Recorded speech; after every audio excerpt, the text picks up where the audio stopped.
Bonjour, je suis Bernard Bomba, je suis camerounais.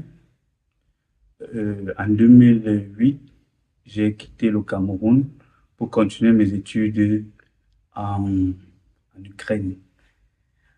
Avant de quitter le Cameroun, j'ai eu mon bac et j'ai passé un concours des techniciens médico-sanitaires, option laboratoire.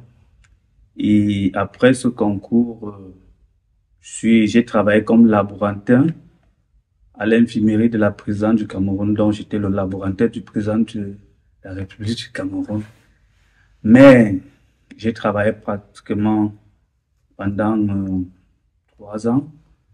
Et bon, la situation sociale du Cameroun ne m'a pas permis de continuer à travailler parce que c'était un peu difficile, parce que parfois on travaillait, mais on n'avait pas de salaire. Et déjà que je n'étais pas intégré, je pense c'est en 2009 ou en 2010 que mes collègues avaient été intégrés. Bon, moi, j'avais préféré parce que je voulais poursuivre mes études supérieures. J'avais préféré quitter le Cameroun pour l'Ukraine.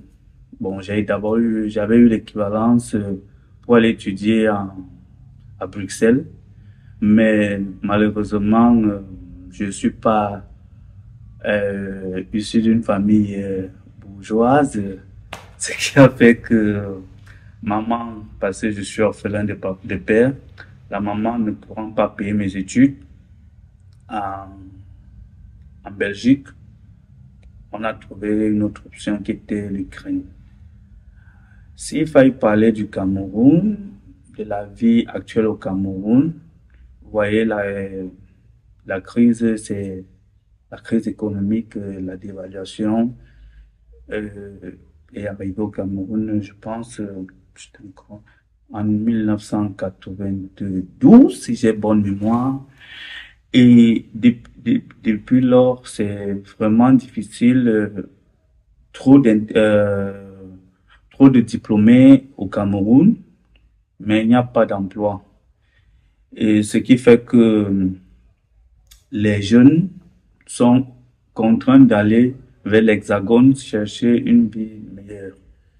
Bon, c'est un peu ce qui était dans mon cas, parce que ne pouvant pas me disant, oh voilà, j'ai fini mes études, je dois au moins jouir de mes études. Mais quand on regardait le salaire que je percevais, le fait même déjà de percevoir ce salaire, un mois, le deuxième mois, il n'y en a pas, le troisième mois, on va peut-être passer 3 mois, 6 mois sans salaire. À tout le monde, vous voit sortir avec un costume, et celui-là, il travaille à la présidence, mais au fond, il n'y a pas d'argent.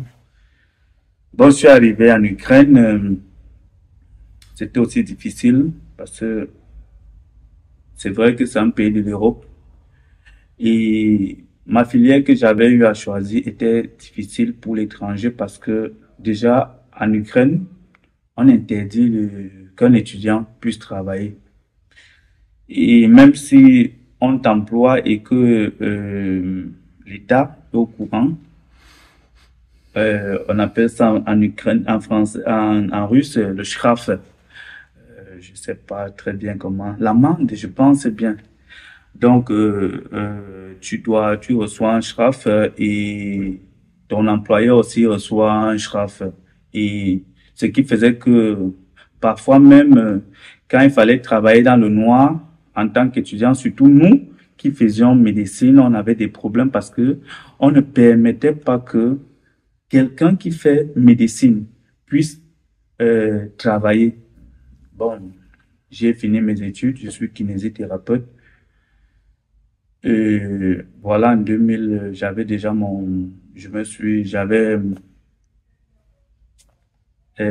essayé de faire certaines choses là-bas avant et j'avais mon petit cabinet, donc je travaillais pour le gouvernement et j'avais mon cabinet privé.